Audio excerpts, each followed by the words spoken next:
L'être humain, on le sait, a au moins 5 sens. Je dis bien au moins parce que selon des chercheurs, ça pourrait être 6, 7, 8.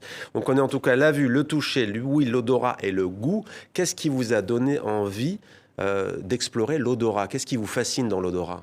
Je pense que déjà, en fait, j'étais intéressée, enfin passionnée par tout ce qui par la question de perception, parce que il n'y a que avec les cinq sens que qu'on perçoit le monde extérieur. Et les émotions Bah notamment. oui, et aussi concrètement, en fait, pendant le Covid, j'ai perdu l'odorat pendant un bon mois, et puis après quelques mois de rééducation, qui a fait que l'absence appelle quand même une sorte de désir pour cette odeur qui tout d'un coup a disparu On et qui parle était le cas d'anosmie, de vous parlez anosmie. d'anosmie et d'agueusie, oui, oui. Ouais, et qui était le cas de quand même malheureusement de beaucoup de monde. Donc c'est à partir de là que tout a commencé. Mm.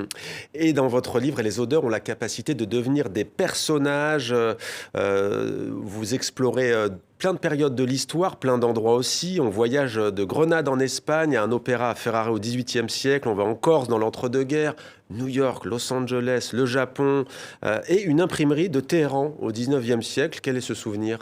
Je pense que, en fait, je voulais toujours savoir quel serait, qu'est-ce que je ferais si j'étais née, par exemple, dans un pays dont la situation pour les femmes, pardon, écrivains, n'est pas pareille. Et voilà, donc j'ai imaginé une fille de la famille Baha'i, enfin de 19e siècle, donc la fille d'un imprimeur clandestin.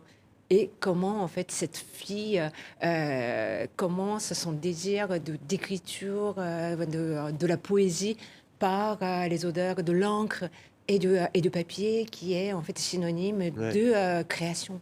L'odeur de l'encre, du papier synonyme de création, l'odeur du lait caillé, l'odeur de la peau humide, l'odeur de foin en décomposition, l'odeur des vagues, l'odeur de la faim, l'odeur d'une voix, l'odeur d'une histoire, l'odeur du mensonge, l'odeur d'un amour. Et vous parlez aussi notamment de l'encens.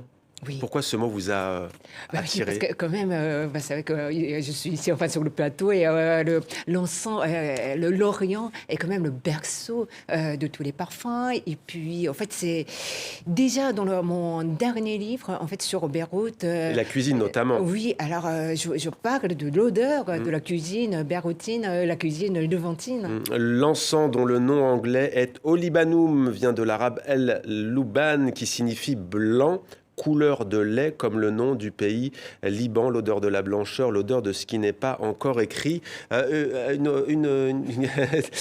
Un souvenir d'enfance, une odeur, l'odeur de quoi? D'un aliment, d'une plante au Maroc? Plutôt l'odeur d'une eau de Cologne de mon grand-père. Ah, Voilà, à Fès, qui habitait à Fès. Et, Ouais. j'ai une pensée pour lui aujourd'hui. Et ce qui est fou, c'est la mémoire en fait. De La suite, vous mémoire. évoquez, là, on a un personnage, on a une période historique. C'est un marqueur très puissant en fait, ah oui, l'odeur. oui, oui, oui. Je pense qu'avec l'odeur, avec une odeur, tout arrive. La vision, le son. En fait, c'est une sorte de déclencheur de mémoire. De Ouais, souvenirs, ouais. ouais. L'odeur, alors l'odeur, on l'a dit, l'odeur de l'amour.